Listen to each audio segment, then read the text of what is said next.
Big updates to map consistency, an expansion of the recall system, and the results of those aim punch tests. All this and more as we dive into the Update 35.1 patch report. First up, as we talked about in the 2025 roadmap, we're starting our big moves towards standardizing key gameplay elements of the Battlegrounds experience. This will be a phased approach over the next several updates, and we'll begin with items.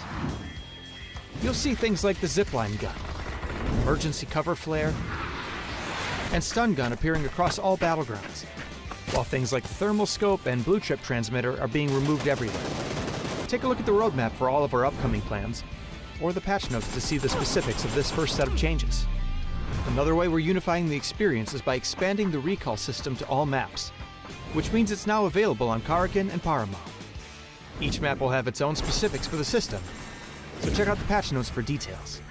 We're looking forward to seeing how these changes shift strategy on these maps. Next, thanks to your great testing and feedback, we're ready to implement the new aim punch system to live. We're going live with the settings from our last gunplay labs, and are looking forward to hearing your feedback on the system in the live environment. Last but not least, we're making audio adjustments based on your feedback, such as your shooting, driving, and the mortar explosions. Let us know how it sounds. There's also a new contender system in the workshop, a new survivor pass, more improvements to custom match, a new rank season, and more. So check out the patch notes for full details. Update 35.1 is here, so hit up a blue chip tower, call in some friends, and give your enemies a personalized lesson on how aim punch works. We'll see you on the Battlegrounds.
And we are finally back. Ladies and gentlemen, welcome back to the PUBG Reddit custom games. This will be season number 4. We have had 3 seasons before us. It was amazing with amazing games. We had crossbows, we had the caster curse, and the deadly blue zone. Well, we are now back. We got 5 games on our hand, and I'm delighted to be here for the first time ever as one of your casters, actually, as we got not a newcomer, one guy coming back from last season. It's gonna be Shadow. Welcome, Shadow.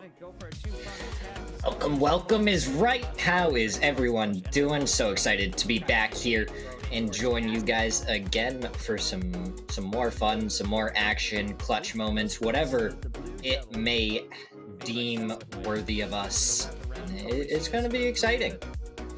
I've seen some clips from before and it just looks so fun. It's a little bit sad that I need to sit on the caster bench, not participating to play the crossbow games, and obviously just so much fun going on, and I want to be part of it. But still though, somebody need to be here, bring the action of course, and well, I'm really happy to be here and doing that with you. Well, the upcoming 5 games, I'm hyped. Are you hyped? Oh, I'm so excited. It's gonna be so much fun. Pandemonium, action, crossbows, whatever else we may get to see. Surely some punching of some people. Can't wait for it, and it's definitely going to be exciting to watch and commentate. I really got a good feeling about the third match. We got this chance to pick our own weapons. I'm not gonna go in on what weapons we picked, of course, but I'm really stoked. I saw what you were picking, and I'm like, amazing choice. I'm looking so forward to it. It's gonna be amazing. Definitely gonna be an exciting time. Should be a ton of fun. And if you want to be able to join the games yourself, you got to join the Discord. Go to the Custom Games info channel and keep an eye for the Custom Games information to be able to join. Make sure you are ready for it when it comes about. Again, you just got to join the Discord and be on the lookout for the custom games.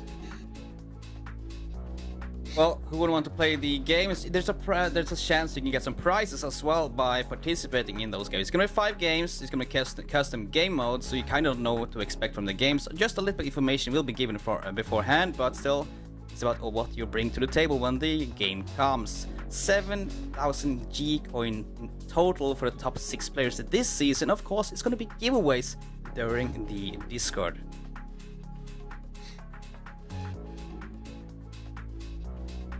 And with those, we got our games for today. We got 5 of them: Bandage Kings, Terrifying Blue, Caster's Curse, which should be a ton of fun, Friend and Foe, and probably the one that I love the most is the Mad Max Manual, hopefully with no cars this time. Is there any you're looking forward to? Well, the Mad Max really caught my attention. I need to be straight up for with that one. But of course, the Caster Curse is the first time ever. You're always going to be hyped for the Caster Curse. And I'm really looking forward to how the players can wrap up what we have brought for them in the store. What kind of weapons we are picking. Well, the point system. What's it going to do about it? Can you show us what the point system is like? Yeah, the point system, it's all about placement points and surviving. Every 5 minutes survive, you get 1 point. You get a point for just joining the game as well. And then first place gets 7, second gets 5th, 3rd, 4th, and it keeps on going down from there, 6th through 8th, getting a single point, and you can earn yourself some bonus points from some of the missions. And the missions we have today is the smoker. Use 3 smoke grenades to survive. That's one looks like gonna be one of the easier missions to do, but mission 2, for some reason, I kind of find it hard to do this one. Destroy 5 gas cans. How can you find 5 gas cans? I struggle to find one. And then it's gonna be mission 3, driver license. Everyone need to drive 3 kilometers, and it's not working if you're a passenger. You need to drive it yourself. 2 points up to grab for driving 3 kilometers in a car. And then we have our wonderful content creators joining us for this one. Subtimore, he may have missed out last month's, but he is back here for more. Amalama joining us, and Who Built the Ark alongside. We got to see some action from them, and now we get to see all 3 of them joining us once again.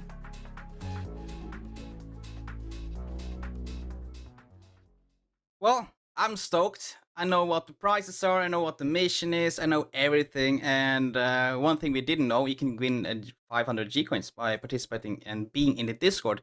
There will be it's not an announcement, an event sort of thing. You can like participate by being in the Discord.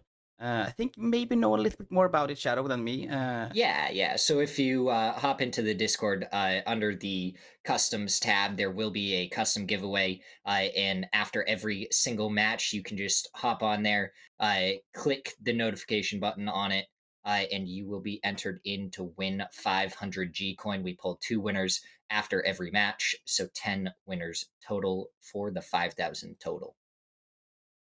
Well, I definitely want to get some G coins myself. I got so many skins in the game I want to get my hands on, and I just missed the 500 G coins. Like I got the new contender skin. You've seen that one on the screen, but just before we started the show, the contender skin is such an amazing one. You got the smoke following you down you when you're jumping into the game. Ah, just an amazing skin. And well, imagine, okay, say Shadow, you got the chance to get yourself some G coin. G coin. Wow, that's a new one. G coin. What would you buy with those G coins? Oh my god, I'd just be super excited to get myself even more skins, maybe some progressives to go with the large collection I already have. But it should be a ton of fun. But we're going to go to a quick break before we head on in to our first matches here. So I'm looking forward to it, and I can't wait for the action to start.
Welcome back. We are ready for game number 1 of the evening. And, well, I haven't even been there casting those, and Shadow has, but he told me just before, and he hasn't been part of this one. So we are kind of really excited, both of us.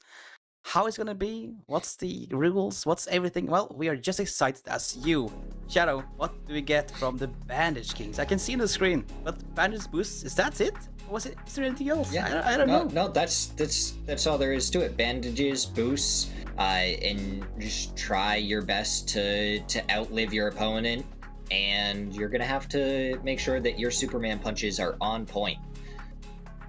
Well, I know for a fact, I've been playing competitive for a long time, and when you have only your back to only bandages, you're kind of sitting in it. You can't do anything about it. You're trying to get the first aid, like, no first is available. No! Sitting there and bandaging, you don't have the time, people are rushing, nades are flying by. Oh, you are so done with when you only have bandages. But well, yeah, bandages. It's really cool. I'm looking forward to the end game. I got a good feeling about the end game with bandages and boosters. I don't know if how's the weapons in that one? Is the weapons allowed even? I'm not even sure about that. Like, is it only punching or what's what's the thing? I'm pretty Yeah, there are guns and there are vehicles and everything. But the healing situation is just gonna be really tough. And you got to be careful. You got to be careful. You don't want to get brought down low by the blue zone, and then not be able to hit that first aid that you're used to as soon as you make it in. Well, it sounds like it's gonna be a lot of good fun. First aids, my best buddy in the entire game, not now gone. Medkit gone. Only boosters, bandages, and but then weapons, cars, everything else is still there for the grabs. So you are still playing the normal game. Basically, only first aids is bye bye for now. Well, game 1. I know we have a few not partner teams with us. Avalama is gonna be here. It's gonna be awesome. I don't know if you managed to see last year how was they doing in the tournament. I'm not gonna put you in the stock right now because you don't have the rights in front of you. But like, I think I remember something like they Yeah. got like third. No. He got 7th. I think he got 7th place. He was Yeah. like 9th in the before game 5, and then he switched place with somebody. I don't know who it was, but it was like the switcheroo. Well, I think the crazy thing is Septimore. He didn't even play in the third month, and he's What? back now. And he was in the top 9 until the final game. It was crazy. He just refused to let go. He's like, "This is my spot. I'm gonna be in the top 9, and my name will stick around no matter what." Well, I also remember you mentioned the survival thing. I think we've talked about it just beforehand of the stream starting, just catching up a little bit, and that was the some teams towards the end kind of killed each other a lot faster than you kind of expect them to do because you get points for surviving as well. Like, why rush it? You get points, man, by just being alive. Right. I don't know. It's all about the survival points, and I can't tell you how many times last month they just kept on finishing the match at like 24 minutes and 50 seconds. Wait another 10 seconds before you kill the last person, and you get another point. And You just have the clocking game. You have the clocking game. It drove me crazy. Drove me crazy. I don't know how far we are ahead. I think the players are starting to get ready. The plane is probably about to leave somewhere, some air station somewhere in the area. I don't know. For me though, I'm already feeling the heat from probably the excitement. I need to push down the window later on because it's so hot in here. As I'm also expecting so much crazy action coming out from these game modes, and with those players, Avalama, something he caught my eye. Okay, I'm not gonna say it's my favorite. Sorry, it's not my favorite, but I kind of wanted it to be my favorite. Like, I have just something about him. I feel like, okay, this guy is gonna pull up some big moves today. Maybe even try over somebody if that is even loud. But yeah, I'm getting already sweaty by just waiting for them. So I'm like, oh, let's go. Let's get into this action. We just want it to start. We want the excitement to happen. We want to see how people will be able to hold on with just bandages, just some boosts, and no first aid kits to save them. A lot of hunkering down, I imagine, once you take a little bit of damage, and it is going to be slow heal for a good majority of this. So if you take the first bullet, It may be spelling trouble for you right there, right then. Yeah, I'm definitely gonna be in a lot of trouble. And then I like to think about it. Bandages, they take up a lot of space. In like your first aid take up this sort of space. Like okay, it's okay to take a first aid, but bandages you need to bring a lot of them with you as well. It's not like bringing 10 bandages and you're good. You need to bring at least 50, 60, 70 bandages just to survive in the end game. And of course, the boosters itself is. I don't know. If will there be place for a space for any ammunition in that backpack? There should be some. It's definitely quite crazy. I'd say what it probably takes about 6 to 7 bandages to get fully healed up. And um, each bandage I believe is 2 capacity or something. So it adds up quick. Your first aids are 10 each, so just 5 bandages is the same as a first aid kit. As we get ready to go into match number 1, what a zone we are gonna have to start this off. I like the point, like, when, like, get ready for game number 1, and suddenly this zone has already shown itself to us. I like, I see some guys are really dropping late. I don't know what's the point of that, even you know the zone is up in the north, but that's probably gonna be a smart move just to get yourself some time to get the looting going, get yourself stuff without needing to look over your shoulder. As I see, a lot of teams are making their way towards water treatment and oasis. And well, many of them are kind of dropping in the same area as well. So this is gonna be havoc really on. And well, yeah, as you mentioned on screen, basically they're like the entire lobby, like 5, 6 of the lobby is scrammed into one tiny area, and this is gonna be awesome. I can't wait for the fights to begin. Yeah, it's definitely going to be exciting. We'll have to see where the zone may want to push, as that is our first kill.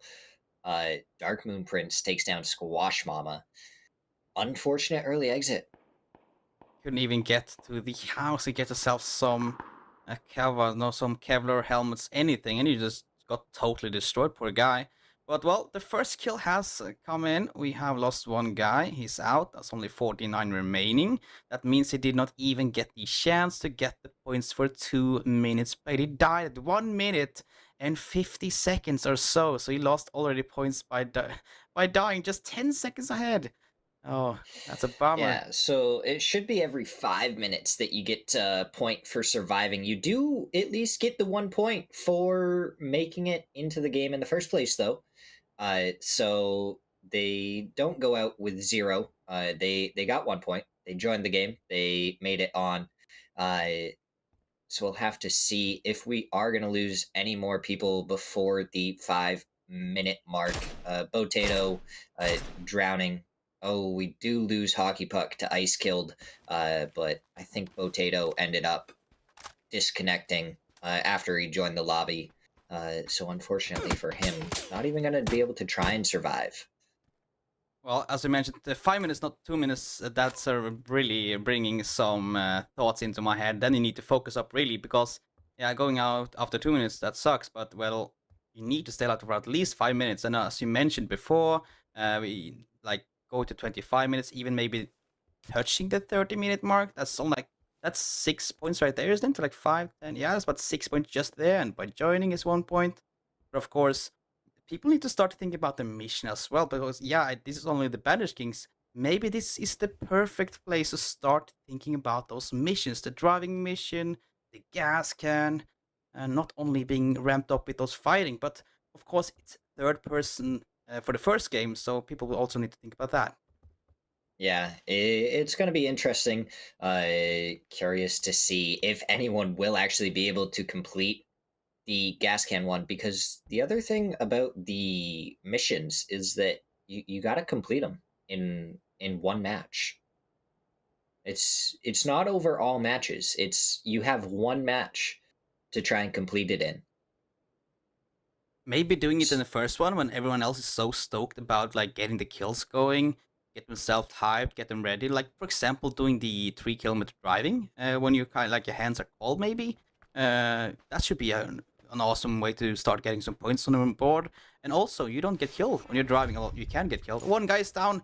just ahead of the 5-minute mark. Ice Killed has been eliminated by himself with the mortar. What's going on here? To get a headshot. Top of that, as we see the flashes coming in as well. Also before the 5 minutes mark, so there we have one team already out in 15th. Doesn't look like a good start for them, guys. Yeah, unfortunate to lose some early there. Definitely not quite the way you want to go out. But in the end, this is all about trying to have as much fun as possible. So I love that we did see the mortar try and come out, and it was shot as much as he did end up blowing himself with it. The mortar is just a ton of fun as Dark Moon Prince, not even aware, he gets taken down by Zune from behind. I was like, he's gonna hear it. He's gonna hear it. No, he doesn't hear it. It's behind you. Well, so I'm really lucky. That's of course it's only for fun, and this is gonna be like the best fun you can ever have. It's like third person. You got no weird rules. You got players coming in from weird angles. Nobody expect you to be here, and then suddenly a guy sitting on a fence. Well, that's kind of funny, in my opinion. Let's see. Buggy. I think he's driving the buggy to get himself to his teammates. That's Almalama. That is my fan. You know my favorite suddenly appeared to be in the end. As I wanted to mention, he's not my favorite, but now I guess he is my favorite. He's still alive. You're trying to root for him. You have someone that you're excited to see do well. Maybe give us some quality content to cast over here, and just bring the entertainment to everyone. Meanwhile, everyone else, just trying to survive for a little while, trying to kind of peek for some information. Third person definitely going to help with that a little bit, which does kind of surprise me that even with third person, he got snuck up on so easily. It only takes a second to spin around real quick and see if anything else is going on around you. Was way too busy looking over the metal sheet there with the third party to see if anybody's moving downside there, and then forgot all about the guys coming from behind, and maybe even had listening to some music. You know, you never know. When you're having custom games, of course you're gonna listen to music and have some fun. While losing one of your teammates go down again. That's Llama losing one more. So they're down to only 2 players, and the flush come in as well. So that's not good. But look, Soup, they're going away. They don't want to be a part of that anymore. They're just kind of sending it all the way up north. As the circle is slowly starting to shrink in now. 20 seconds, and the circle has shifted in. Oh, there's a team right over to the right, though. They may be able to ambush them, but not on my screen. Eliminates Vogelfish. Tries to get rid of him on his screen as Septimore takes down a second. Wildfire may have been ambushed, but didn't last long. Wildfire has been taken out though, and they try to do some damage back as they see where they are, and nades are coming in. They're also outside the blue zone, so they will just take some slight ticking damage from that one. But that nade looks really good. It's an amazing nade, actually. What a beginning to this first custom game. Bandage Kings, imagine though, you get rest and you need to sit with the bandages all day long to get yourself back to the full HP. There's only one player remaining now. Or confused. And he has the entirety of Soup sitting in there like, hello, we are waiting for you. Peekaboo, come on peeking, but he actually peeks himself and you might get a knocker. No, slowly hides behind that cover, and they push on the right side, but there we go down. In the end, Soup pushes over through the blue, off the rock, and his teammate, well, what are you gonna do? No first aids for you, man. No first aids for anyone. Carl's the last one left. He does get the knock onto Tigray. He's gonna get the flush. So that is gonna be another one down on Team Soup. Carl's, oh, he's so close to dead. He's tapping away with the M16. Not on my screen. Hasn't taken any damage, so he can just sit here and try and take this fight. Muddy Creek still back behind. Finds the shot and takes down Ambiguous. Getting ready to push now inside, but he doesn't spot the guy sitting behind the rock because he's hiding with the third parties. Peeks out, get a knock with the M16. Can he get more? No, he cannot. Not on my screen. Takes him out, and there you have them. Confused, they're eliminated in 14th place, and just ahead of the 10-minute mark. Oh my lord. And it's all about the time and where and when you can try and take those fights. And they survived for a little while, so they were able to almost make it further and further. But unfortunately, they do end up losing it without getting any more points. And we're not even into the placement points yet, so they're not going to get anything for that. As Like it looks how- like Ma Grizzly just chilling up here. Badges to stop bullets, well, that's for sure. Well, they have used the EP and got himself on top of the hill, but that's another team actually behind him. I think he was teaming up with his teammates that has further north. Yes, they are, but they take some shots. Yeah, there's a few shots coming from that mountain. But I wanted to just get back on that fight with Soap. Like, 4 guys pulling up in a vehicle. You kind of know, you're like, oh, darn, here they come. Imagine sitting in that position and getting an entire full car pulling up on you. Yeah, it's definitely not exactly what you were probably expecting. Zone takes a headshot there from Patrick. But I think they were more just looking to try and pick up another vehicle, so they weren't going to be all 4 in one vehicle. And lo and behold, they roll up right onto a team that's still waiting right on the edge. It might have been actually the camping. They were trying to camp them, but I didn't expect players to come already, maybe. That's why the reason they didn't put up the best fight ever. But in the end, though, one of them goes down. One of them goes further up the leaderboard with a few, not the kills, but get himself further up in the place was later on. We see a glider in the sky. Yes, we do. Okay, I thought they were not in the game for some reason. Don't ask me why, but there we have them. The gliders are up, and people are in the glider, even taking a few damage, as I think they're out in the blue zone as well. Yeah, shots coming through. Gotta be careful if you get too close to the top of these giant mountains. People are gonna be up on top of these. They usually get up on them early. So this glider, it looks like trying to go a little bit lower. Try to not take any damage from up top. Like everybody watches the glider coming into the screen. You hear it above you. What's that sound? Well, that's a glider and a guy getting killed in the glider. Facade Destroyer has been taken out, and he get immediately taken out because he's dying too far up in the sky. Martior, last remaining player in that glider, is now needing to find himself a home as the glider is about to blow up. And now is dipping his head towards Pineapple. Kind of chance for him to survive this one looks like it's going to be smaller and smaller as the engine breaks and the gliding. Well, now it's a real glider. No engine on you.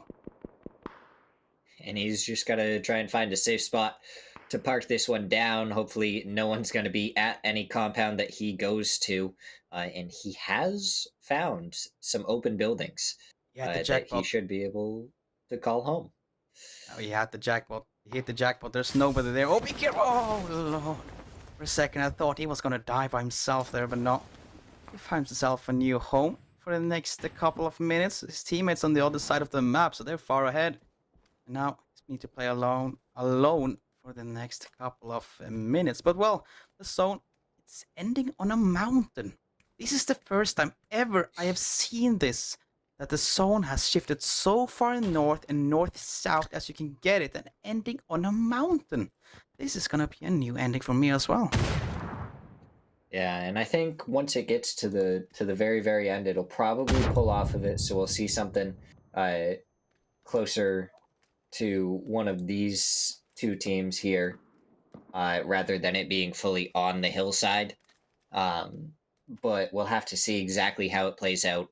And we'll have to see if the teams are going to be able to survive with it. Is on the hilltops. We have Hero Liker right above Marius, who's going to throw a stun over, but it doesn't quite go far enough. And Hero Liker, it doesn't seem like he actually reacted to it.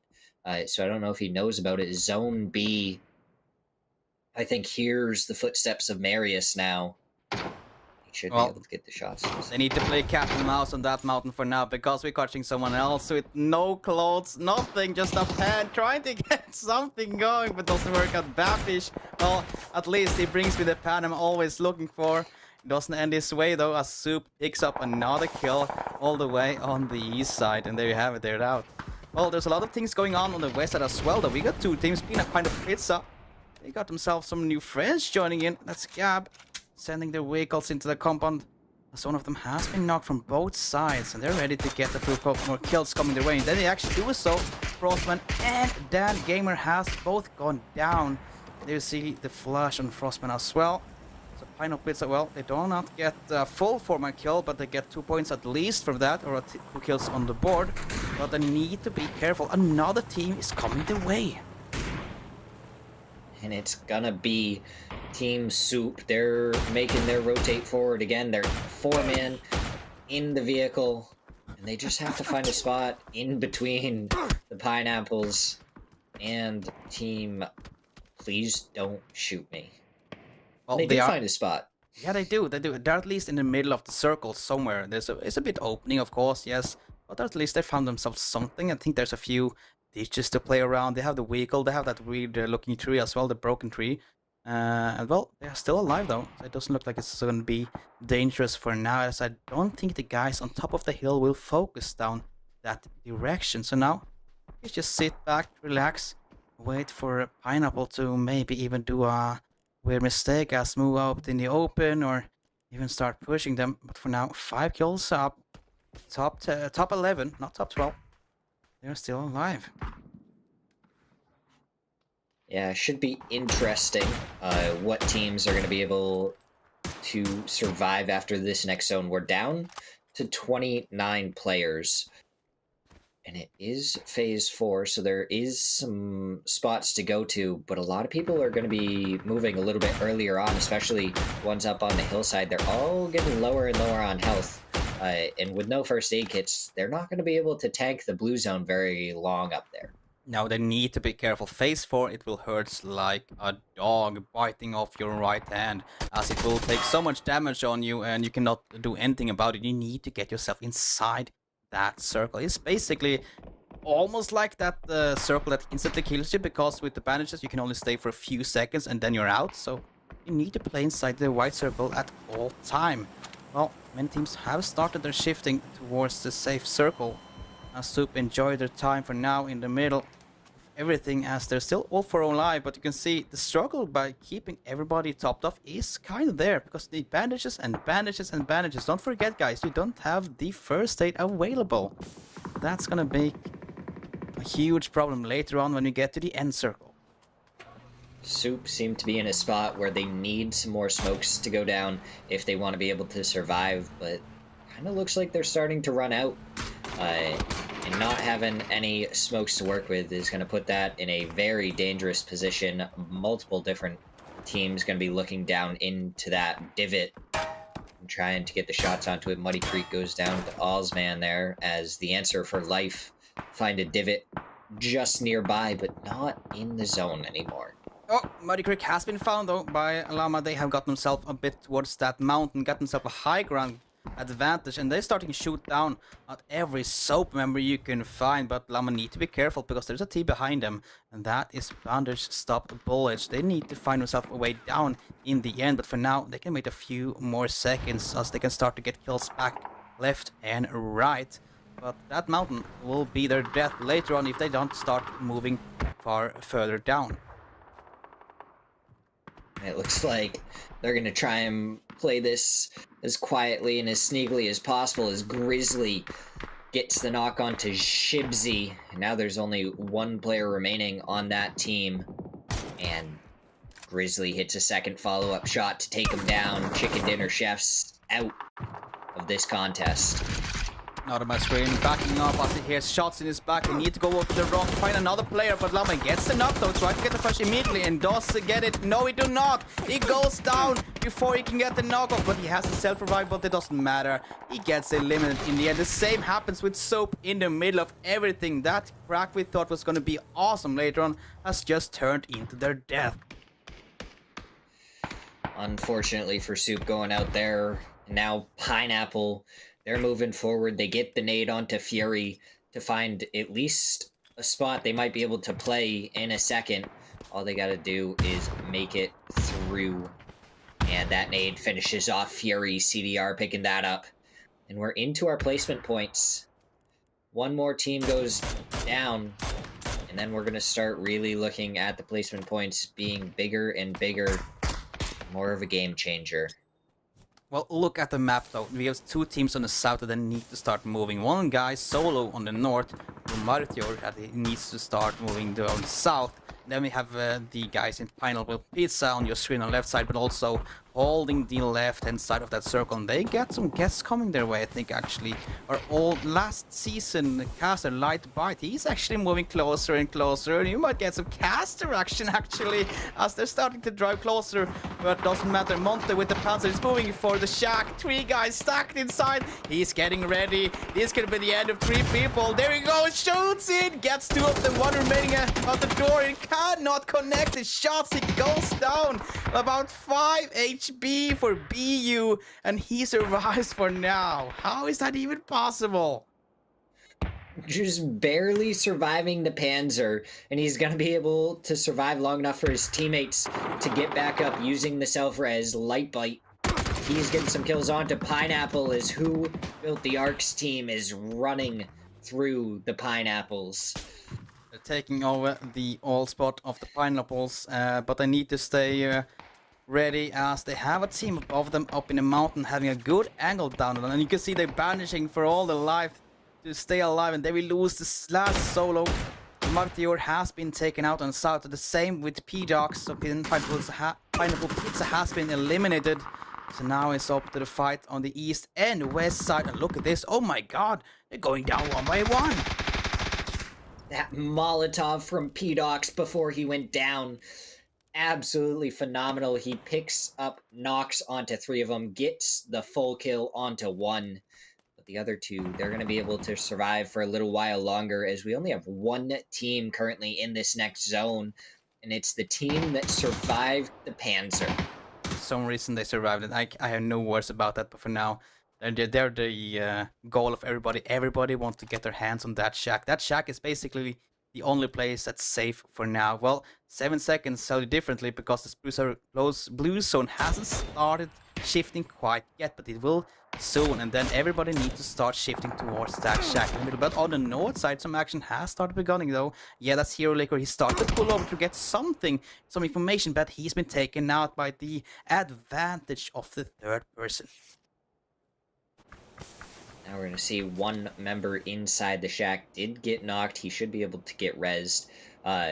Light Bite, Who Built the Ark, they're making their way forward. They threw a couple of smokes down, and they have a ridgeline that they might be able to work with alongside a couple of vehicles that they can use for some hard cover. It's now going to be up to the rest of the teams. What can they do? Bayou finds Zone B. Ma Grizzly, the last one left for Bandage.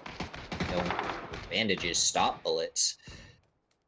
Oh, yes, now making his way closer down towards that shack. He found himself a stone and a rock. I think that's just barely inside or just outside. Oh, just inside. That means that he had the opportunity to wait for the other 2 teams to fight each other, because there's a 3-man team and a 2-man team left alive. And if he's not smart now, just wait for them to start fight each other. He can peek up, say peekaboo, take a shot to the head for many of the players holding around that shack. That could potentially be his best option, but he answers with something else. He opens up, and they know exactly where everybody is. One has been taken out by its switch with a headshot, but he's moving around the backside of that shack for some cover. The nade going out though. Will it connect? It's actually not that quite bad. It just bounces up because of the 3rd leg. Then the Grizzly, be careful now. He's pushing up. Gets closer with the shotgun in hand. Oh, switching to the AUG, but doesn't work out. Grizzly gets him for some reason. 19 HP. Still alive. And hoping for the best. Well, Shadow, 1 versus 1. Who will win this one? Will it be this rock guy or the shack guy? It is the shack guy. It's the nade to finish it off. And in the end, the answer to life is the winner. Absolutely phenomenal game from them. But the real question is, when we get that leaderboard, is it going to show that this match lasted 24 minutes and 50 seconds, or did they make it to the 25-minute point before they finished this match? That's the biggest question of them all. Well, that shack turned out to be the best shack in the game towards the end. There are 5 teams fighting for it, but I'm still blasted by that the panzer push. How did not take everyone out of that shack? That was like the perfect play, and like one guy surviving with 10 HP. How is that even possible? I don't know. And then he tried to get the shots onto the limbs, and Bayou, he just was able to survive, turn it around on them, and get the knock, get the flush eventually, and they were able to hold down the shack from that point on and go on to win the entire match. Well, it was amazing nonetheless. That was an amazing game for starting off the custom games. That was Bandage King. Well, for now, we're gonna take a short break. When we come back, we will figure out what's the next game, and we will bring you even more action just like this.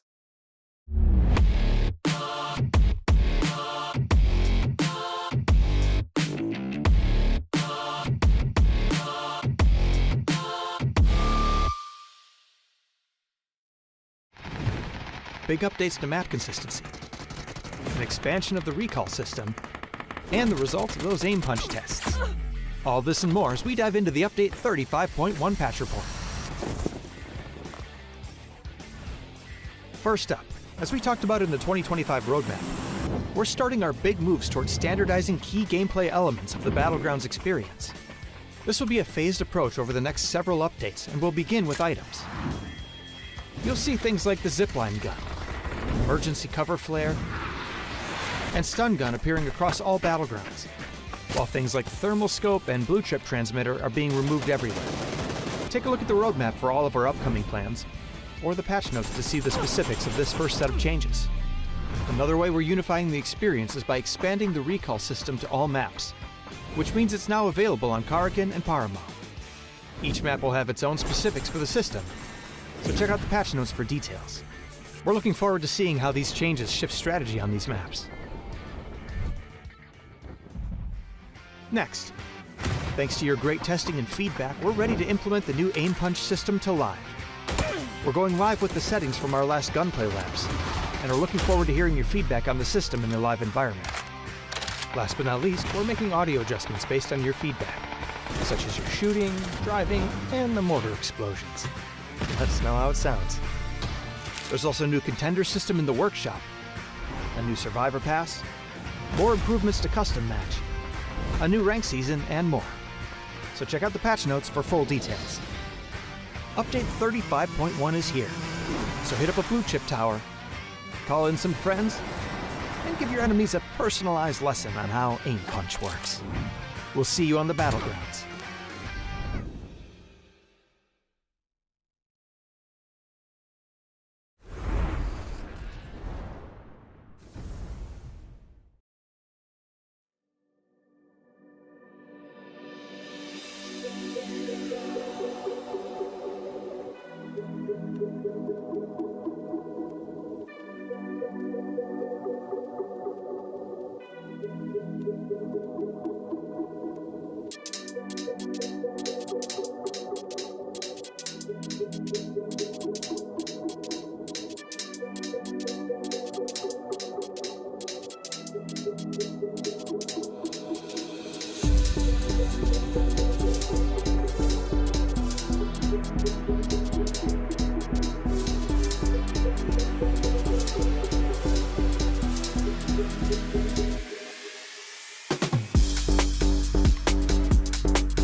here we go, getting ready for match number 2 after that beautiful first match. I mean, that was super entertaining. The Panzer somehow not taking him down. But you know what we didn't see in this first match that we saw so much of last month was C4s. Oh, I didn't yeah, hear or see a single one. that's true. No C4s. Okay, well, maybe they can hear to the stream and say, let's bring them the C4s.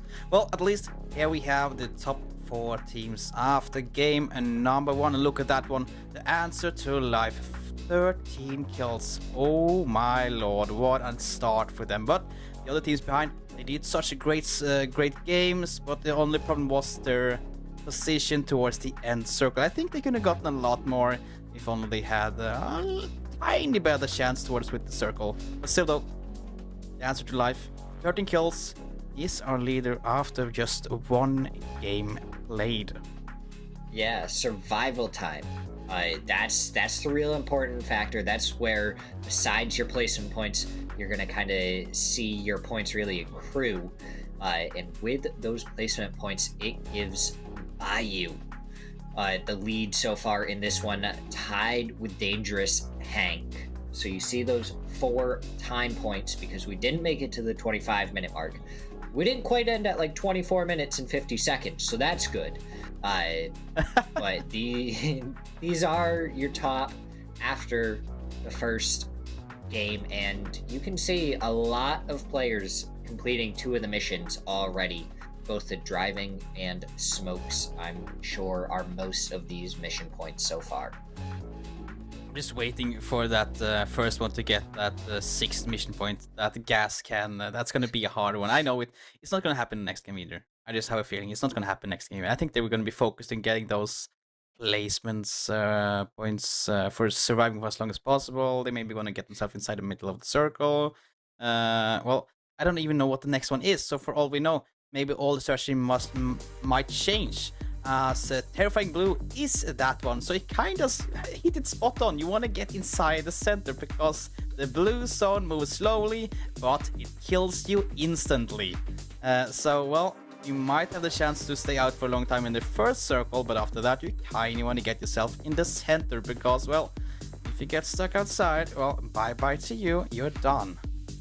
Yeah, definitely can be a terrifying thing. Most of the time I try and avoid the blue, even in regular matches anyways, because I hate having to fight my way out of it versus a team that's not taking any damage.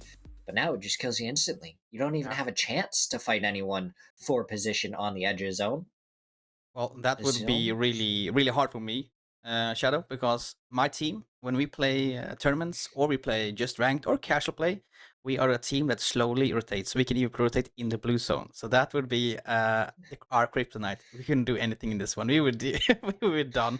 We could just jump in the water and survive. It wouldn't matter. Phase 1, call it there. You're done. You're done. You're finished. Bye. Well, this is gonna be awesome though. That game. Bandage King. What do you think of it? Was it fun? By the way, I thought it was a ton of fun. Obviously, I feel like it may not have as big of an impact as I thought it might have.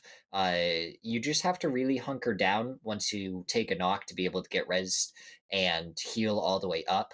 But for the most part, I feel like I didn't really notice a huge difference besides a couple of the fights normally where you would see someone hit a first aid kit and pop right back up.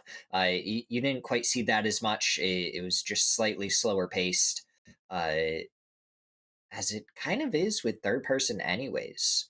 So I think the combination of bandages and third person kind of together was kind of cool. Because as you mentioned, first stage you would just jump straight up again, like peekaboo, here I am, you're done. Now you have to think about, because the enemy itself, they're just hiding back down and just reposition, and then they kind of looks over the ridge or behind the wall, and you never know when they're gonna peek again. So you're like, do I have time to do the bandages? Can I don't do it? Like, it's kind of screws you over just a little bit. So, but I think it was a good game mode, and I definitely want to get going with that one later on. yeah, but we are excited to get right back into the action in to match number 2. How terrifying is the blue going to end up being? Are we going to see people die to it, or is everyone going to be able to avoid the blue zone? Only time will tell.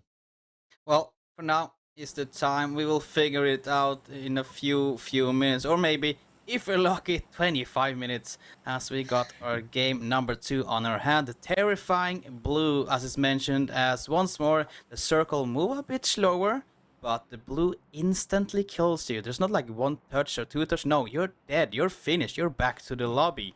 Well, there still is an opportunity to do the missions. There is a lot of gas cans, guys. Don't be afraid. And look at the map. It's a tiny, tiny map. Basically, the entire circle is the map itself. So that's kind of funny. But for once, after the last game, everybody is spreading out. Except a few guys going south, though. They were crazy guys. But the last game, we had basically 4/5 of the server going in a cramped area north. Now everybody is kind of stretching out. That's good to see. That's good to see. It does kind of surprise me that no one is at Paradise at all. There's some good loot there. So kind of surprises me that absolutely no one decided to try and go get that and get themselves looted as much as possible. Yeah, they might be too scared to go there. I don't know. I like this. There's a lot of free area. I'm gonna draw a little bit about the pink one. Look at all this area. It's free to loot. Nobody has gone there. It's like so free. So I don't know why they are not going there. But still, it looks like, well, by the looks of it, we everybody get themselves a compound without being contested though. So it shouldn't be that big of an issue unless they are getting pushed up later on. Basically all the action early game will be in the south, I think, because that's where the most teams dropped and also closer to each other. There's a few rivers between them. Some places on the rivers you can cross, some rivers you can't cross. There is a lot of bridges though, but the south side will most likely be the place with the most action in the beginning. Yeah, Ark and Gab right next to each other. It could be causing each other problems, but Gab, it looks like just rotating away. They looted those buildings really quick, and away they go to find more and more. Soup over by cave. They're down in the caves. This cave, do you, like, whenever you jump here, do you go for this cave? Like, I've seen most teams avoid it for some reason. I don't know if it's the way out or how the lookout is inside by getting some loot, but normally I kind of see people go for the compounds around, and where, yeah, Ark is now. Those compounds are more like playable, but I don't see that many people do use the cave that much. Most of them use the top of the cave, not inside of the cave for some reason. I don't know. How about you? Are you using it?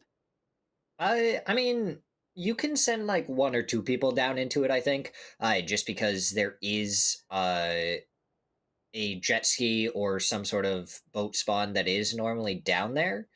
So you can have a couple of people rotate out by the river pretty cleanly without any problems. But if there's people that land around the compound, they can go right up to the top and then look straight down into you inside the cave. And that's the real problem.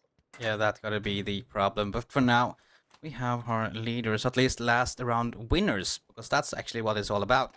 The single mission, the players, they are the people getting the points, not the team itself.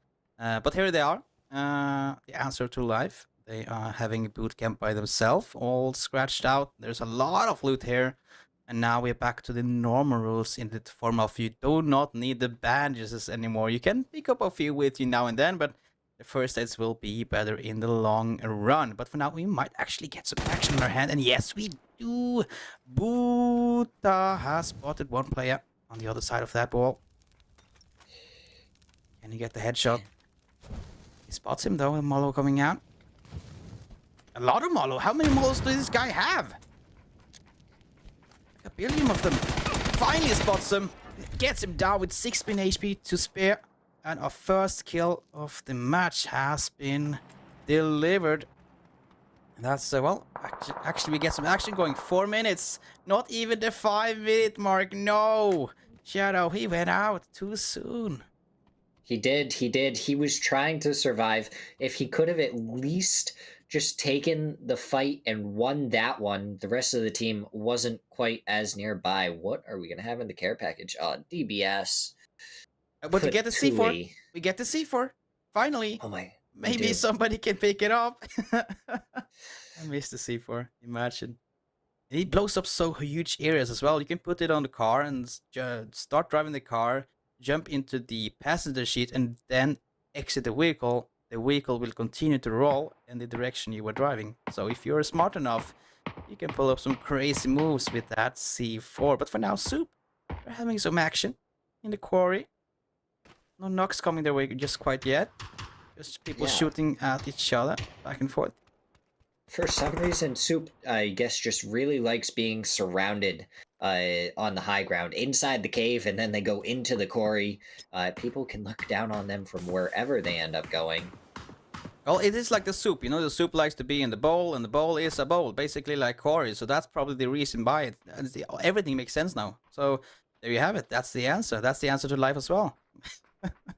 Yeah, the answer to life is the pineapple pizza right in front of us. Pineapple pizza, yes or no? How do you feel about it? You know, I'm gonna be yes. I like to experience everything on my food. I'll travel to the world and I eat everything that's from that nation. But pineapple pizza, well, I kind of got forced by it by my girlfriend once back in the days. That sounds a bit weird. Forced feed, but you know, she forced me to taste it, and I was like, okay, it doesn't taste that bad, guys. I accept it. I will take it. But for now, Soup finally gets himself a knock, and that can screw up that player's point system. Guess they were running around to get those gas cans, as we weren't talking about. There you see another guy standing completely still. Cartigan has been knocked. Muddy Creek, well, he gets one, he gets a second. Potentially get the third as well, because there's only one player remaining for this team. It looks like the res is going to try and come through. Muddy Creek trying to push forward, trying to deny the res, but he's not going to make it over here in time. The question is, when are people going to re-peek? And there they are. The nade, though, from Tigray takes them both down. Arc Hunters eliminated. Well, there was not that much to do in that area. We were kind of put up in a corner. There was like no exit. Well, there was one exit, but that one was being kept off by the team. And then we see, ooh, what's going on here over here? We got a guy DCing, do the tactic DC, fake DC, and then come back, and he'll probably shoot you in your back of your head. But anyway, that fight down there, well, they kind of got locked up in a corner by Soup. And well, starting off with 2 good headshots and a nade to follow up on that res, it was an amazing ending to take them out. But now, 55 people alive. At least 55 players has gotten that 1 point, though, for 5 minutes, so that's good. Oh no, people going down to the blue zone. There's 2 gone because it just touched them. 2 players. For those of you who still don't understand why people are dying to blue zone, it's an instant kill. Well, the zone is slower, but if you just barely touch the blue zone, you go down. The question is now, like, play with me on this one. The blue zone grenades, do they instantly kill? I don't know. Is that a part of this one? Is that like the sleeve of your ace? there's no way. There's no way. That would be unbalanced. As scary and dangerous as that would be, I wouldn't think that the blue zone nade would do that. I don't think it'd be very fair to anyone. Just chilling in a compound and then blue zone, oh, I'm gone. Imagine not telling anybody about it and just letting it up to the players to decide and figure out themselves, like, hey, let's try it on a teammate. Does it work? Oh yeah, it worked, you're dead. Then using it later on. Well, it would be awesome. Anyway, anyhow, we are starting to go to phase number 2. The zone will be small. Well, wait a second. Are we gonna get the test? What? Okay. Oh, okay, it doesn't one shot. Thank you. Thank you, cast observers. This is nice. This is nice. We got it confirmed. That's good. Very much appreciate it.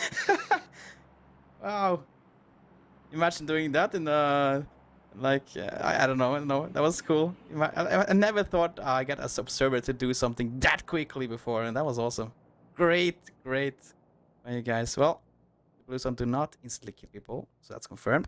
Pineapple, they have made their way towards our crossroad. Getting everybody inside the houses. Be safe for now. Even though there's no gas cans to found here. I'm all stuck up with that gas cans. No completing it.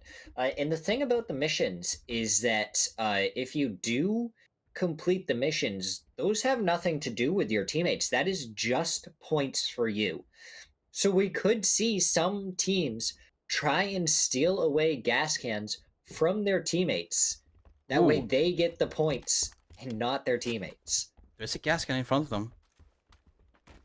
Does it work if imagine if everybody shoot at the gas can with like a pistol, and then one guy finish it off? Will everybody get the points?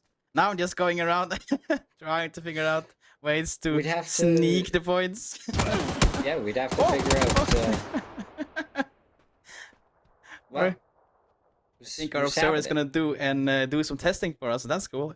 Oh, this is Superman. Is this Superman? What's this? Amazing. Oh, this production gives me the chills. Is so fun. Oh my lord. I think you'll probably try to do something for us later on. But it's Superman though, isn't it? It's only Superman does this. With the one hand out.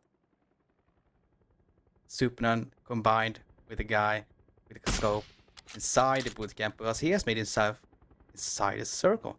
Thrown potatoes, I mean not thrown potatoes. Thrown potatoes has made herself inside the bootcamp, so they are chasing up Team 42 here. No connections quite yet. Dangerous Hank just up at the top of that, getting shot at by Marius. One shot finally does connect, not the headshot that Marius was looking for with that Dragunov. So now he's getting shot at by other players. The only problem for him is that he's alone though in his team, so that if he get knocked now, that's an instantly kill. So he has not the option to get rest from his teammates. So that's going to be dangerous. As you see, one of the other guys from 42 are pushing over. The Answers to Life have sent one guy over to do some damage. But for now, that needs to stay, and we can figure out that one later. We got some team action on the west coast of the map, and everybody is inside the white circle, not on the edge of it. They have seen it in the kill feed. People are getting instantly killed by that blue zone, so you need to be careful. And we see Sup with the bolty trying to get some shots onto the people at the top of the hill. Not connecting with anything. Please don't shoot us. Did get a kill here in this compound right in the center. And they're going to be surviving for a little while longer. Bullet dodgers all along the coastline. Yeah, surviving, chilling. Looks like they're being forced off a little bit back there. Just need to relocate and get themselves some information before they do anything else. But for now, the Answer to Life has pushed up on this single player inside bootcamp, and the chase, it looks like it is on. They are chasing down with the nades from his teammates. He's getting ready to push from the second floor. But Marius has gone inside. We even see the... Ooh! A second, we can see that one later on. They found Marius in the end though. But the zipline, I thought he was going to use the zipline there for a second. Yeah, I thought he was too, but it kind of looked like it wasn't working for him. So I don't know what's going on with it, but that could have been a pretty cool reposition over outside of boot camp. You do have a Light Bite and Apocalypse, so you got to be wary of them, as Answer to Life is in on the edge of this. And one other team we have in boot camp is Confused. But looking at that zone, you see down in the right hand corner, it's not big. Like, the zone has been become really small. And look how many teams there is on the south side. Remember, none of them can touch the blue zone. They will die immediately. So they need to start work right away. They don't want to be chasing by the blue zone. If you get knocked, yeah, your teammate could potentially get you up. But if you're in the blue zone, you will not be picked up. So they need to figure out now, what are they gonna do? And you see there south on that bridge, as you see, look, I'm on Twitch. They are going down in the water as they got a team above them on the bridge, and also beneath them. They're like kind of back and forth. But for now, Furry MK sending it over the bridge. Does he get spotted by Dan Gamer Chop? Yeah, he does. They spot each other. He gets taken out though. That's Dan Gamer getting the better hand of that shot. His teammate further back down, Frostman. They're like wrapping around this bridge. That's kind of a cool move, actually. Need to be careful. Pushing up from under the bridge. Think they can hear them as well. And he's a little bit separated from Frostman as he was trying to make his way across the bridge, and a good nade there from Nattery does some good damage to Dan. But look, I'm on Twitch, completely surrounding the two remaining members of Gab. And the thing though, they can just hold them back because the circle will push up in eventually, and then they need to do something and just run into the crosser. But nades are getting cooked though. I think you know exactly where they... Oh, that's a good nade! But he managed to jump away in the nick of time. Somehow survives for now, and his teammate, well, is trying to get a smoke trail to run inside later on. But for now, that nade goes out, doesn't connect to anything. It takes shots from up in the distance. Well, they're trying to make their way over, and he's still alive somehow. It looks like, look at me, I'm on Twitch, they're backing off. So that means that Gab's Lightning Storm, they can push out and they get a knock as well. The push is coming over. They're still out in the outskirts of that white save circle. But at least now, they're not fighting that bridge anymore. They aren't fighting the bridge, but they are fighting time. Frostman is only gonna have so long before this blue zone gets here, and now he's getting shot by Soup, and down he goes, not on my screen, finishes off Gab's Lightning Storm. Quickly to follow is Harley Jin. Well, that was an ending I did not expect to happen. I thought they were gonna hold them back a lot more, and there, this is the team I was talking about. Look at me, I'm Twitch. They go out in 12 as they were pushing up that hill and being forced though, because the zone is getting closer and closer, and you see nobody is even touching outside the white circle. There's actually one guy, that's from Llama. Oh, be careful now. Don't get caught. Because you're one shot away from being taken out. And so, well, they spot you. They go for the shots. Will they connect? Yes, they do, and he's been taken out. Ukurasama, the last remaining player on his team. And we are in the top 9 for now. Even the guy, that's Superman. I thought it was a guy in the EP. It's not, it's Superman. There is Superman as... Oh. Who built the Arcs team down in the compound have half of their building completely destroyed. Apocalypse gets a knock on Hammy's hangout. And these two teams need to get moving because the zone has pulled away. We are 19 seconds until it starts closing again, and it may be slower. They are far away from the next zone. Like, maybe the best action here is to kind of like get yourself towards the zone and from there start shooting at everybody that's outside of it. So you don't need to fight with yourself, because it would have been a lot easier to play like they're doing now if this blue zone was actually playable. But remember, it's an instantly death zone, so getting yourself a bit closer at least to the safe zone would be the better move. But for now, they are ignored for now. We're watching Soup getting another kill on the board. For now, it's just a knock, but the first will eventually come in a few seconds. But broken armor, well, his teammate has been knocked. He will try to get something back, as he knows where one of them are, at least the real super, or he's been spotted by his teammate. J5. Wiggling the tree. Try to get something out of this one, as he needs to, as he's the last remaining player for his team.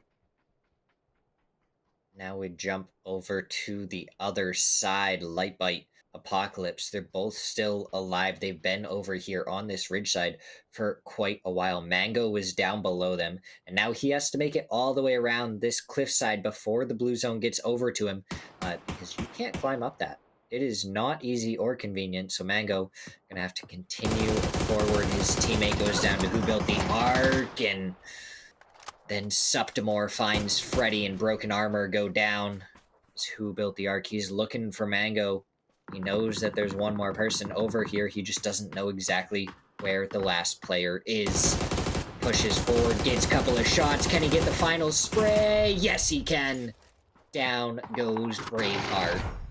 And it was 20 seconds before the next 5-minute mark, as 20 minutes has been played in a few seconds. Now everything has shifted to the boot camp, because this is the last area where everything will go down. Phase 5 has come upon us, and 35 seconds until that one is closing in. That means that everybody need to get themselves inside the boot camp.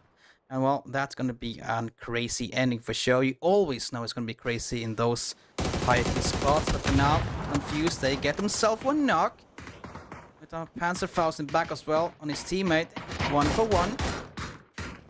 And everybody's kind of shooting at the strugglers that's trying to get inside from the outskirts of this bootcamp. That nade looks like it's going to be a good nade. Looks like it's going to be a perfect nade, but it's on the body of the already dead guy. It was awesome. It was perfect. If that guy wasn't dead. But for now, who built the arc has managed to get himself inside the circle, but they are slowly pushing out of him as well. And there you go. In the end, he goes down to the plastic C4. Absolutely crazy there. I don't know the last time I saw a sticky bomb kill, but with this last few zones being inside of boot camp, all of this is completely destructible with the panzers, with the sticky nades, and if anyone has any C4, the C4 can do some major damage. Well, it can do some real damage. Imagine like getting yourself some Panzerfaust. I even think the nades, I think that may be only the ground though, but they can also demolish stuff. So those nades can come in huge later on if you got to find yourself some ground to throw them in. And you can make yourself some, like a ditch you can hide in. But that Panzerfaust, that sticky bomb, that C4, all of them can have a huge role later on in this boot camp as it's ending directly in the middle. So it will be a lot of buildings. It will be a lot of corners to hide in. And a lot of players are still alive. 17 are still fighting for this win. So we see a sticky bomb go out onto the building there, and boom, wall broken open. I really want to see a C4 go out somewhere. I hear the sound of a C4 somewhere. There you go. Oh, look at that roof. Totally destroyed. It's all gone. I did not whole corner of the building. Subtimore with that C4, he picks up a flush, he gets a knock onto two others, and I'm sure he took down a big chunk of the building to go alongside it. Well, if the building could be points, you would get 10 from that. Well, that C4 is working some miracles for his team, and another C4 being thrown. That's the flush this time. He got the knocks earlier and one flush. Now he gets confirmed. Look at the buildings, they're collapsing one after the other. C4 is being thrown out left and right. Soon there's not gonna be any boot camp, just camp, as every single building is about to fall. We're just gonna lose any hard cover that's left, and it's all gonna be about who can have the best shot. Look how close they are though. Everybody is just so close on top of each other. Yusuf has been eliminated. In the end, they go out in 6th. But the answer to life, well, 4 players alive, 9 kills. They're pushing for another win if they can spot more players. As they do that, as Maxter has been eliminated. The zipline works this time. Yes, it goes over. A perfect use of that one. They try to push even though there are a lot of people inside the first story. They lose 1, they lose 2. It might be they're falling apart and slow and steady. As P-Docs grab himself 2 kills on the path. Now the answer to life, only have 2 players remaining. Bayou able to get the knock onto P-Docs, protect his down teammate. Now the question is, can he make it over there and get the res versus the other players? Panzer goes out. Imagine that one getting some kills over there. Be careful with the blue zone. Oh yeah.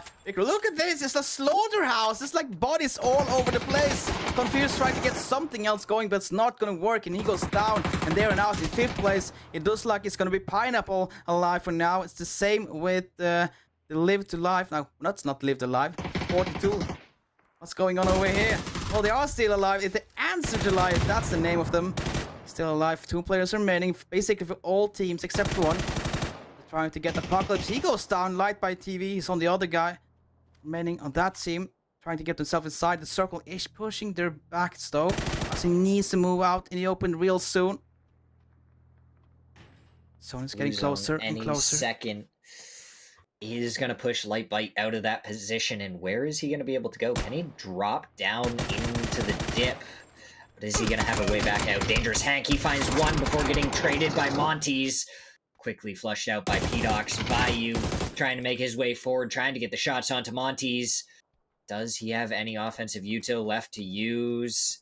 Looks only like smokes. it's only smokes. Oh, Let's he get one. runs Gets into the bullets! Oh, it almost gives three of them. Oh, Lord.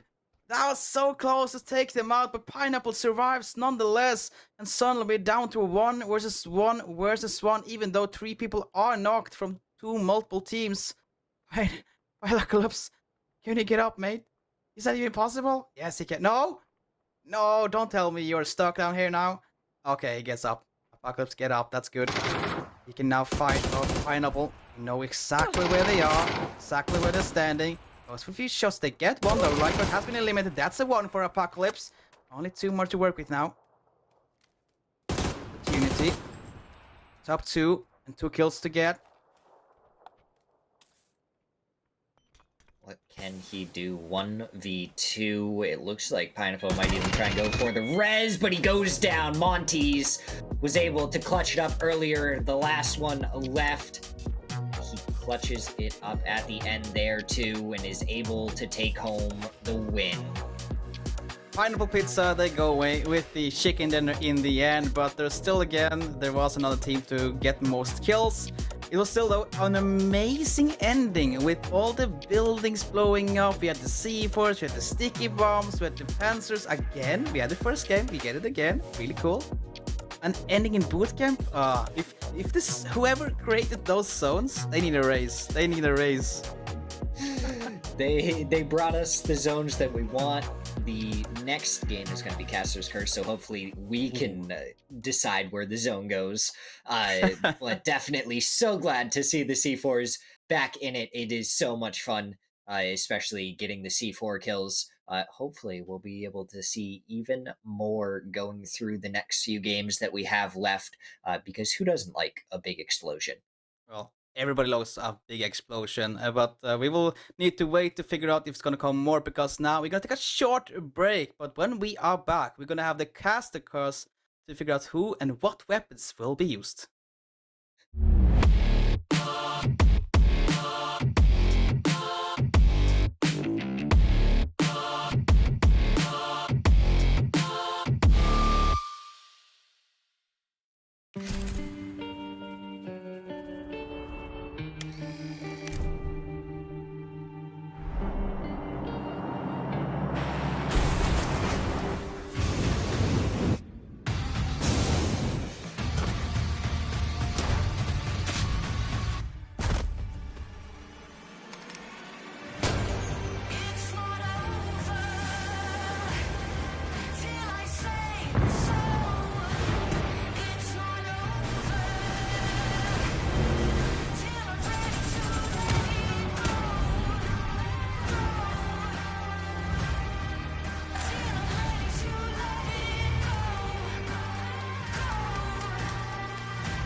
Sleep, yeah. Only miss you when I'm breathing in too deep, yeah. Am I just your little secret? I didn't hear the sirens. I didn't want to see the warning signs, and now I pay the price, yeah. Oh, I should've known. It hits me like a tidal wave every time you say my name. It hits me like a tidal wave. It hits me like a tidal wave. A tidal wave. Tidal wave. Tidal wave. Tidal wave.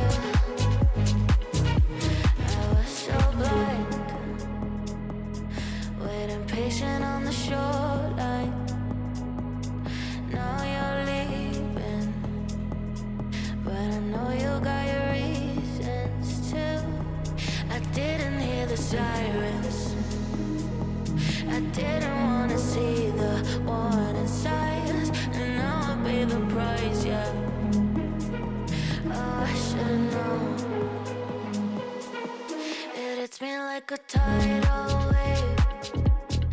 Every time you say my name, it hits me like a tidal wave. It hits me like a tidal wave. A tidal wave. Tidal wave. Tidal wave. Tidal wave.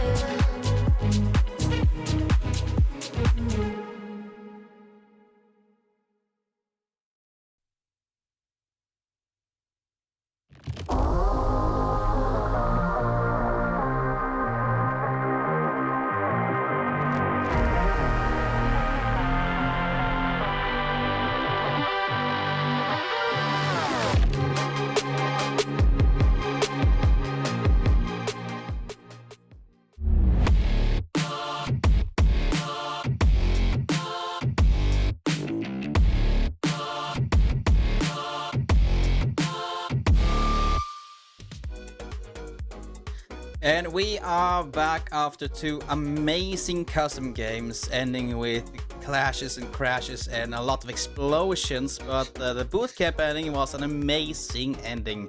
It definitely was. Now we are back and we are ready for game number 3, but before we go and see what that's all about, Shadow, do you got any last touches on that ending in bootcamp? It was so much fun. I was so excited with all the explosions, all the buildings just being blown up. I mean, who doesn't love the downfall of Lobster? It's just so much fun seeing that building get completely torn to shreds. Who knows? Maybe one day they'll just remove it or something and place something else there. Maybe we can have some fun. We need to get a game where we can just destroy everything there for once and just remove everything from that one. But first, let's look at our top 4 teams. Pineapple Pizza, 6 kills in that one, and they survived for over 25 minutes, but that bit, all the top 3 teams did that, so that's a lot more points for them. But again, Pineapple Pizza, they get first place, Pan Smasher get the second, and the Answer to Life get the third. Confusion, well, they get fourth, but just outside that extra point you get for surviving. That's the top 4 teams from game number 2. Yeah, crazy to see the Answer to Life back-to-back high kill games doing phenomenal there. It's super exciting to see. And we'll be able to see the next game mode here. It is going to be Caster's Curse, which is me and you got to choose the weapons. And are you ready? You ready to reveal the map to them? Well, I am ready, of course. I was really curious when I got asked the other day to what kind of weapons do you want to have? Okay, what do you want to have? It's a good question. You don't want to use something that's not been used in the other game modes. For example, Mad Max, that we have crossbows and throwballs. So I was like, what do we pick? Well, let's just get it out there and show the world what we picked for our 4 weapons.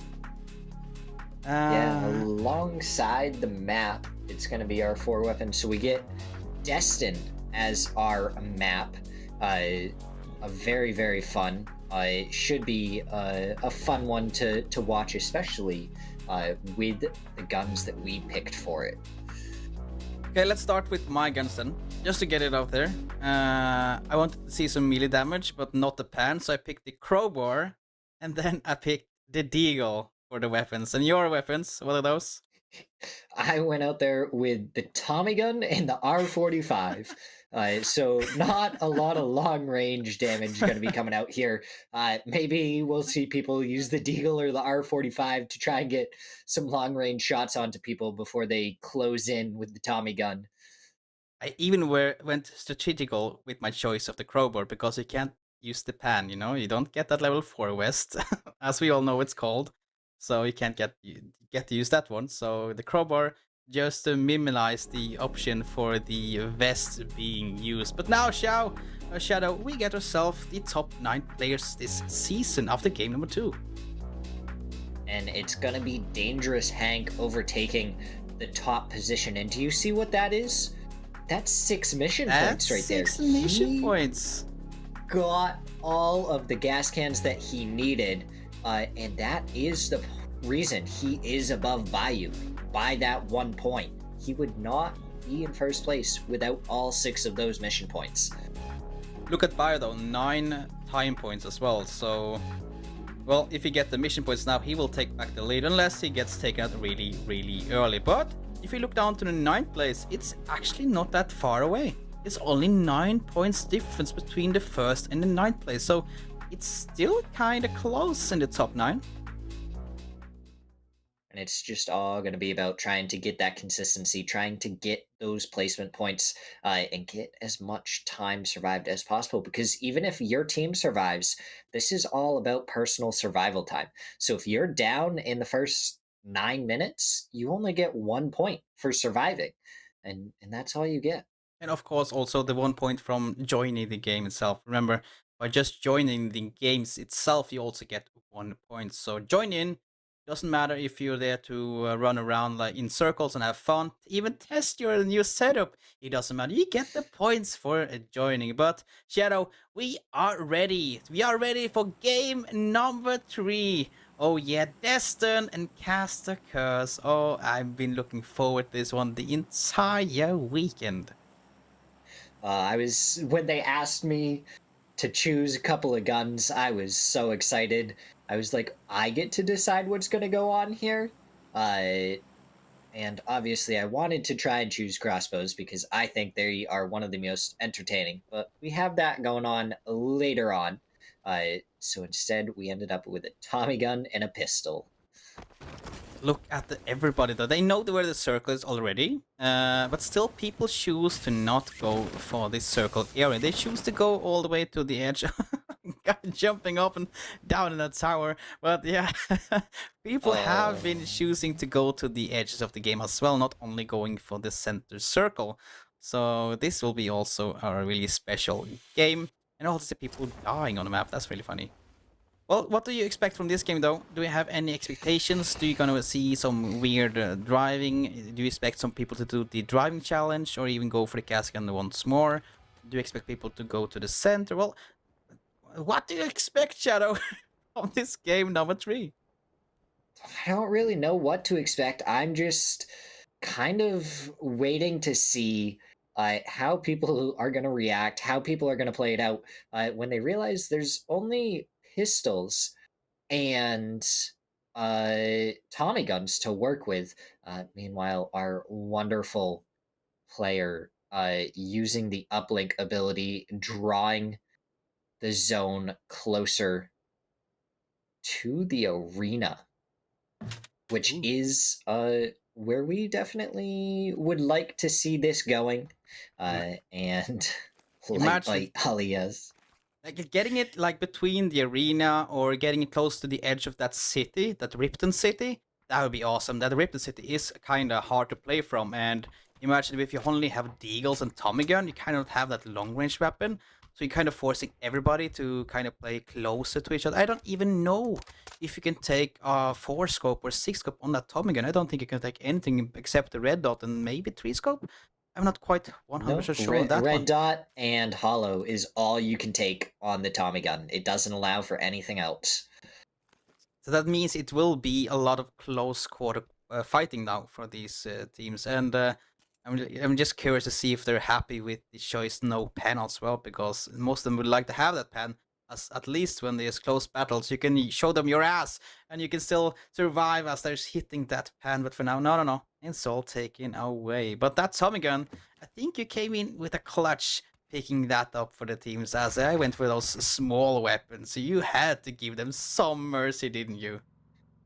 Yeah, if I would have known what your options were beforehand, I think it could have been even more interesting if we just chose the 3 revolver pistols in the deagle, or the 2 revolver pistols in the deagle, to see how people were going to play it out, to see which gun the teams would prefer. I'm still kind of curious of the teams that are going to take the revolver or the deagle, which is going to be more popular. Yeah, that's actually one of my biggest questions as well. I know the Tommy gun because that's like the most AR you can get from this game. But the deagle or the revolver hits really hard, but so does the deagle. I'm kind of like, what is the best one? Is it the chance you get to have more ammunition in the deagle, or is it the revolver by its like hard shooting? I don't know. But how many will use the deagle and the revolver in the end? That's another question. Unless they go out of bullets on the Tommy gun. Yeah, my only thought process behind it is that if you see someone really far away, I feel like you're more worthwhile to shoot with the pistol and try and get some damage rather than the Tommy gun, because it's not going to do a lot of damage super far away, and you can't really use it for any sort of long range distance.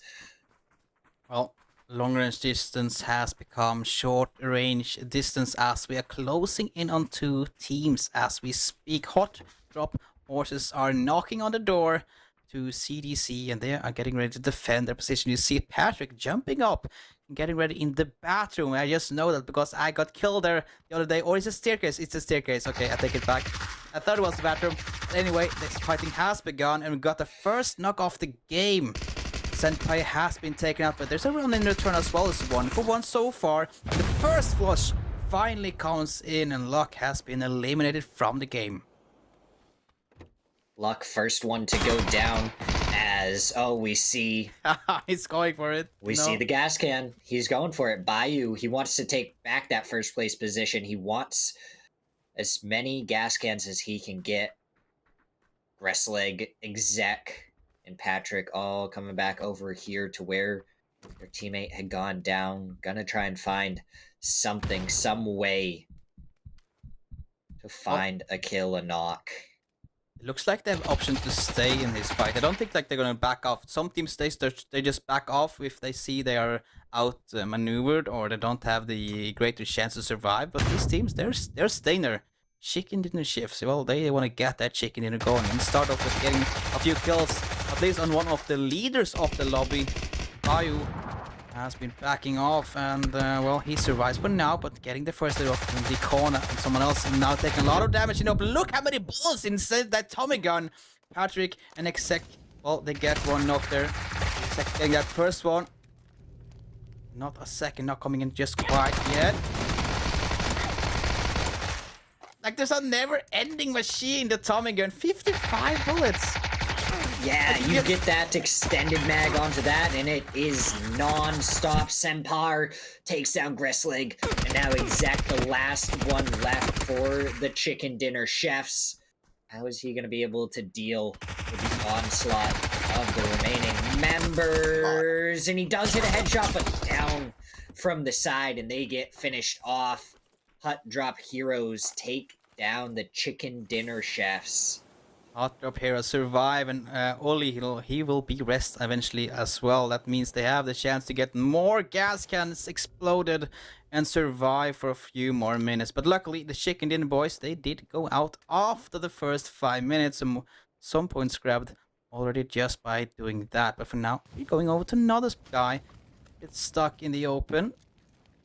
Fede, he's on a lone solo player trying to play the chicken game out of as a hero. If it doesn't work out like that, he's going with the self-revive, but they're pushing in and the kill secure will come in eventually. And well, Freddy has been eliminated and he's out in 19th. Freddy taking down Fatty there. Interesting combination.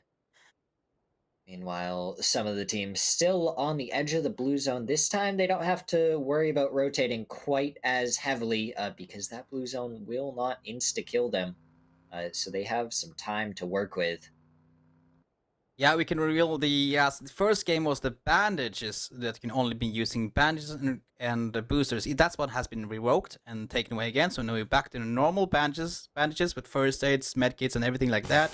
The second game with the blue zone has now been reworked as well. We're back to the normal blue zone, normal speed, normal damage. You do not get instantly killed, but now it's only the Tommy guns, the deagle, the revolver, and the crowbar you can be using. Of course, you have the option to use nades, molotovs, and all those utils, but that's about it. But the self-revive, that one is good to have. I've seen, at least with the guys that playing solo, that self-revive has been coming in clutch for at least a few times, but now That last guy, Freddy, been taken out, did not work in his favor. And, well, it doesn't work out for him now. That's sad to see, but for now, we got some recalls coming in as well. I forgot all about them, actually. We have the recalls. We're gonna hear the Tommy gun suppressed ringing out because you can't actually put anything besides a suppressor on the tip of the Tommy gun. Very restrictive gun overall for the attachments that you can put on it. Can only put a foregrip on it, can only put a suppressor on it, can only put a red dot or a holographic on it. Look at this Tommy guy expert. Huh? I didn't even know that. With the front grips and with the front attachment. I thought you could maybe get like a compensator, but no, I guess not. No. There's a reason I chose this gun, and it's because it's one of my favorites to kind of mess around with on hut drops and stuff. You don't really even, once you get close enough, need to aim down sights. It's hip fire with 50-something bullets is so amazing. As a boat, this person over on the edge just getting dropped a boat. Just like, hey, we weren't sure if you were going to be able to rotate in, so we brought you a boat. Oh, I love these moderators testing stuff.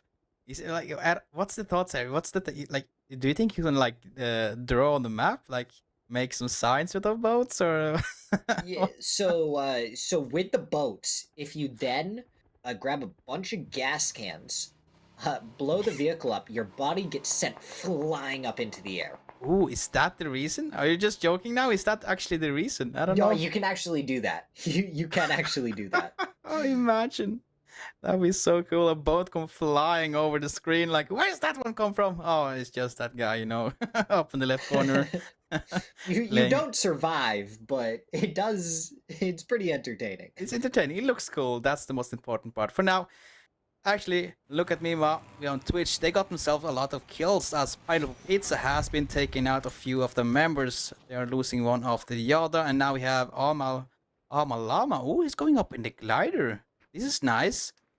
I always love myself some glider games. 2 players in one glider. Imagine having 2 gliders. With the Tommy guns. Oh my Now, god, we should have put Panzers in here. oh yeah, imagine. You need to pick them up and run around and find a new one and pick it up. It would never work. But at the same time, it would be awesome. And then if someone got a glider and then tried to jump off Panzer someone. Imagine. Oh my god. Oh, that was so cool. What are they doing? What's up They with have the so many boats? boats. What's going on with the boats? Oh, they're inside the Hot Drop circle. Heroes. Hot Drop Heroes. They find a kill onto someone as another team snuck up onto them. Now Apocalypse, what can he do up against the 4-man of Hut Drop Heroes? His team at 7-leaf clover. Both was at the same time. He got the knocked in the background there as Apocalypse is the last remaining player for Pan Smasher. He needs to back off. He's going to the PUBG Reddit guy and asking for meds or something. Or just following us around as Apocalypse is the last remaining player for his team. Oh, he gave him the blue chip. What a legend! He rescued the blue chip and he gave it to him. Oh, what a legend. This is awesome. This is awesome. Apocalypse, don't you disappoint us now. Found the first guy, go for the shots, but can't connect the last hit. Was only 1 bullet remaining. Goes for the self-revive, but it's not gonna be in time. And they go out in 16th place, even after a lovely admin gave him the blue chip callback. Now P-Dox, he's getting surrounded by Look Mom on Twitch, and he goes down to Heatsy. That coordination. Some good shots. Great coordinations right there to take out P-Doc. One from multiple angles, and he's been eliminated. Final Pizza down to R45 with the flush. Oh, what brilliance. Oh, look at the circle. Look at the circle. Oh, God. We might get an arena ending from this one. Who You just- would have guessed? you The mentioned- casters definitely have no sway in where it's going at all. This is not a caster's course game at all. How dare you give it all away? It's not a caster's curse game. That's not happening. I promise you, we did not choose anything at all. No, nothing in this is our doing. But look how many gliders there are. Now that's no gliders, only one gliders. That's Llama and those guys. But there's two people jumping out of that tower. That's why they are in the parachute. Llama has gotten his second glider, so now there is an actual glider team on the battlefield as they fly above Ark. And are they gonna land it? Avamalama, what are you doing, man? Are you landing it? Malama. You got What's this. Oh his my god, thoughts? taking big shots there. Oh, I think his engine blew up. I think his engine blew up. I think it's going down. Oh, yes, he is. He gets knocked as well. Charles with the headshot, and he gets instantly flushed as well, and he's been eliminated from the game. No, my lovely, lovely Llama. Oh, at least he got his teammates in the other glider, at least giving some information. There's multiple Llama gliders, actually. It's the new thing, the Llama gliders. That's the new name for next season. That's for sure. The llama gliders. Confused, taking down bandages, stop bullets. Because they didn't this time. The bandages did not stop the bullets. Well, Broken Armor has at least got himself inside the arena, and we got other teams joining in as well. They got some cover from the roof, have a good bunch of information on that area, and also see Ark are firing on that llama glider. That's the new name for it now. That lava glider. There's multiple. Look at that. It's another one coming in. It's a drive-by. Oh, he gets some good shots as well. The hockey puck almost got eliminated, but he gets taken out in the glider. Survives the fall. Should have been the perfect fall if he landed in that pool, though, but doesn't matter. He gets eliminated in the end. We go back to the arena as the multiple fights has been going on. Gab's Lightning Storm lost 3 people with 1 silver red coming in now. They will be back to 2, but they are getting pushed slow and steady as Bio gets another kill on the board. Now we're gonna see how does it end up. Freddy gets a knock onto Alaho, and we hear You see it as the well. C4. Oh, Dan. You did that, but your teammate, he's knocked. Did you give him enough time to be able to run away from that C4? They're going to the other side of the building. Crossman, he does survive. Ooh, might have been a little bit close. That explosion is music to our ears. But for now, they do not get anybody with that C4 just... Oh, we get a revolver! Somebody's using the revolver! Oh yeah, fine. No, don't switch back. No, dangerous Hank. Come on, show me that revolver, Hank. Yeah, there you go. Oh, how can he listen to me? What's going on? How can he hear me? He's listening. Well, the shot's going. He does hit one onto Freddy. Listen, though, he is in first place. He is actually leading this season stats, Hank. So this is just showing off at that moment. Showing off. He doesn't have any more missions to try and do, so it's all about just surviving for him and trying to get higher and higher placement points. So we'll have to see how well he can do that. He is on a rooftop, so it's going to be decent for him. Still going for more shots onto Freddy. Oh, Freddy shooting like crazy up there, but you see a lot of teams are starting to pushing closer and closer on the arenas. That's the ending of this game, number 3. And you see on the outskirts, just outside, Super Gather Up are getting ready to kill everybody, moving in. Another llama glider has been eliminated. I think there's only one left up in the sky somewhere, but for now, the fight are expanding. Soup gets some shots going towards the east side of the map, where BLD are holding up for now. Push with the flashbang are also coming in, and they're getting ready. T-Gray is pushing in, but be careful. Shots in the back, multiple shots in the back. Be careful now. J5.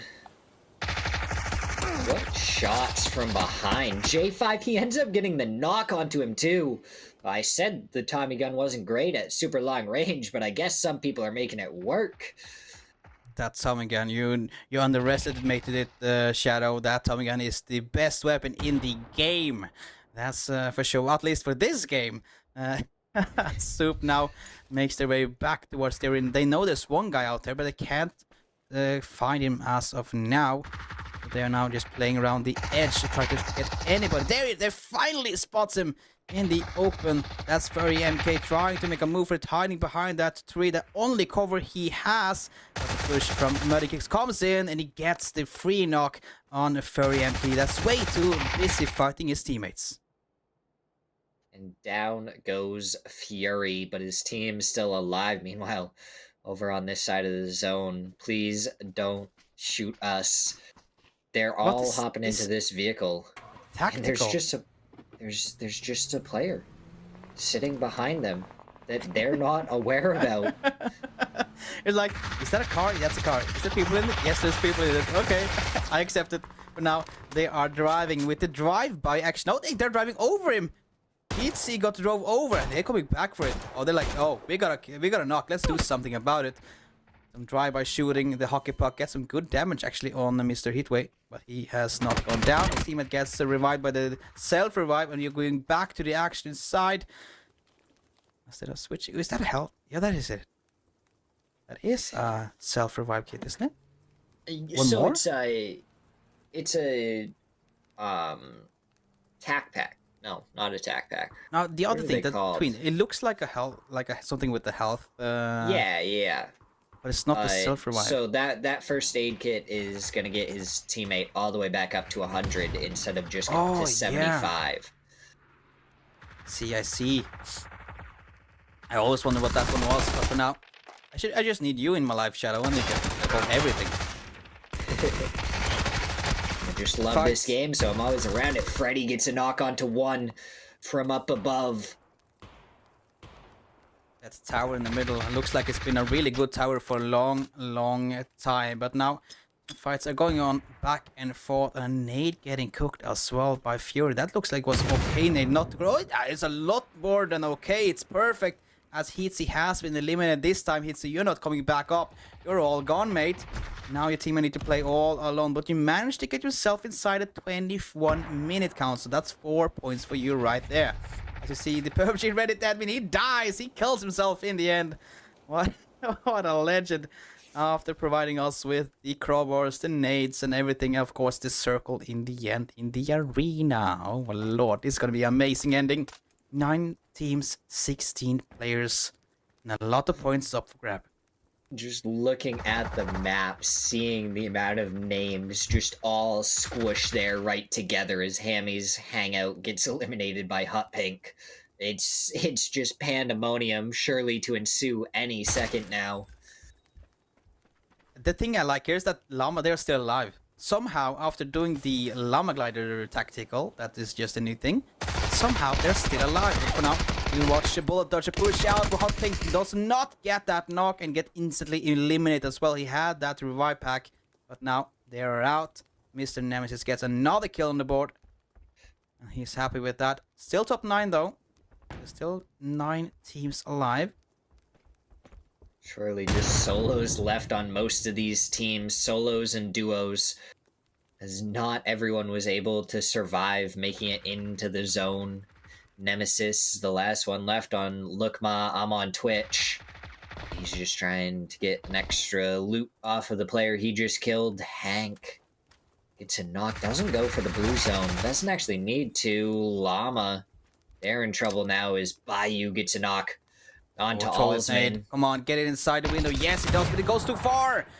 It doesn't bounce on the edge of the frame of the window, so it doesn't get the kill immediately. I think Llama will get him back up. Yes, they will in the end somehow. But this tower in the middle has been so good. But for the first time in a long time, Dangerous Hank need to move out of this position because it's outside this circle. Unless he's gonna play on the edge though. But I do think he knows there's a guy below, and yes, it is. The flashbang coming out. He's getting ready to get the jump on him. Maybe he can jump over and get some cool moves for us there in the caster student. Yes, he doesn't jump down, but he spots him. That's a nice play by him with the flashbangs. Freddy can't see anything. Will he get the flash later on? Well, I really hope so. But for now, Clumsy Commanders, well, they're down to 1 member. It's Fury. And he's dancing back and forth as he hears a lot of footsteps above him. But at the same time, everybody is on the ground level as well. And you can see that, oh, he spots a guy, doesn't he? Yeah, you spot him. You spotted him. Goes for the long peek. spots him, go for the spray, a nice headshot as well. And he gets a knock right there. Nobody to come and help him up either.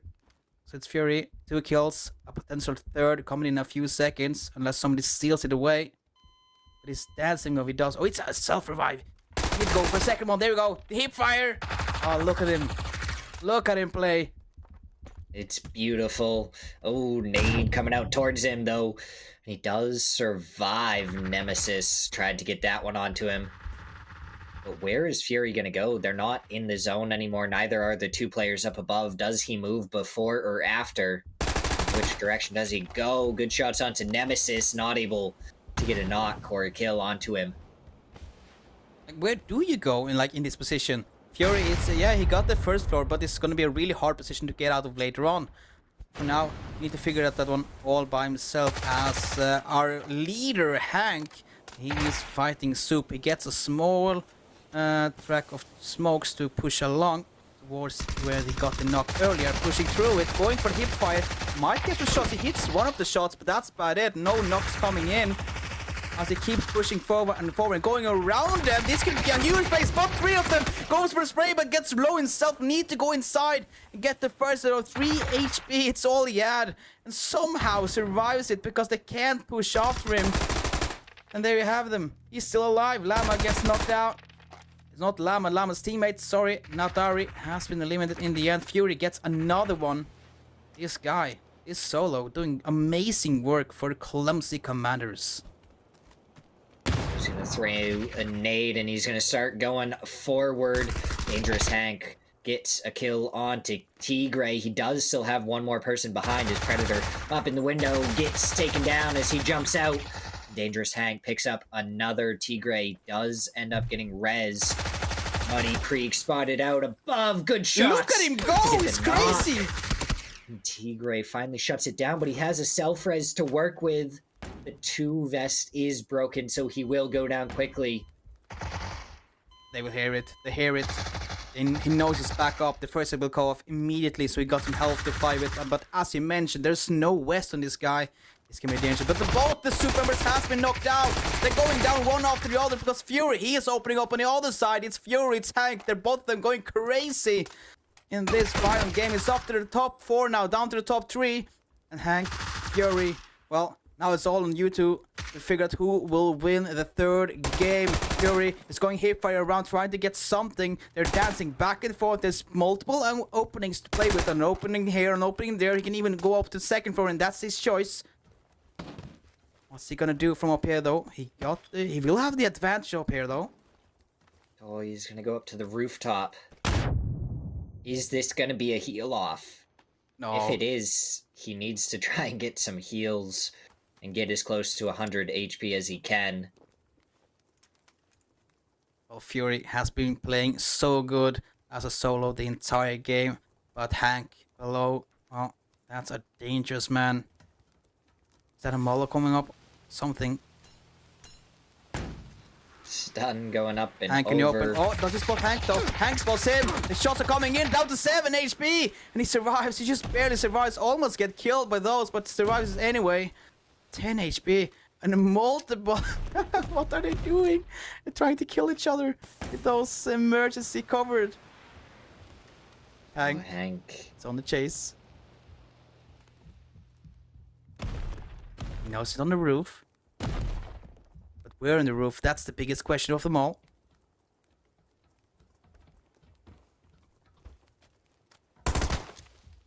Very So quiet, spots him. so crazy. Yeah, it's so crazy. Where is Hank gonna go? Does he try and go up onto the rooftop, or does he play it down below? He has 11 first aid kits. He has a jammer pack, and he has more of a jammer pack than the player above, so I think he would win the heal off simply because of the jammer pack. What he needs to do, the perfect dance to get this one going is that when it's almost hitting the middle, you go out, you take yourself some damage down to like 70 damage or HP, and then you put out the first aids like this. Fury knows what he's doing. Take damage down to 70, you're ready when it hits, so you can do the first aid earlier and pre-work it like this, and then start it before it actually hits. This is the perfect play from Fury. You see it, he will most likely Yeah. survive, but he doesn't have the jammer pack. It will destroy everything. That might be the end because of the jammer pack. Hank It's the winning. jammer pack. Wait. But does... Oh my god, he got the first aid off. Does he? Self-revive? What's going on? Who's gonna win? I don't know. Oh my god. Hank was just perfectly out healing the blue zone down below, and he ends up winning that one. Hank, what a match from him. Tommy gun mayhem everywhere. Oh, that was exactly what I wanted. That's just, we want action, we got a lot of action, and I love this way that Fury actually was doing the perfect balance in and out of the blue to get that first wave going, but again, Hank below had the jammer pack and basically screw him over with that one, so he could not win that heal off in the end. But yeah, Tommy gun, eagles, revolvers and crowbars. No crowbars being used, but the revolver got used once. I saw it. Hank provided us with some revolver usage. Thank you for that, Hank. Thank you so much. We loved every single minute of it. It was amazing. Was a ton of fun, but that is gonna be past our halfway mark now. We are 3 matches down, 2 more to go. We are gonna hop over to a quick break before we get ready to go over the leaderboard and match number 4.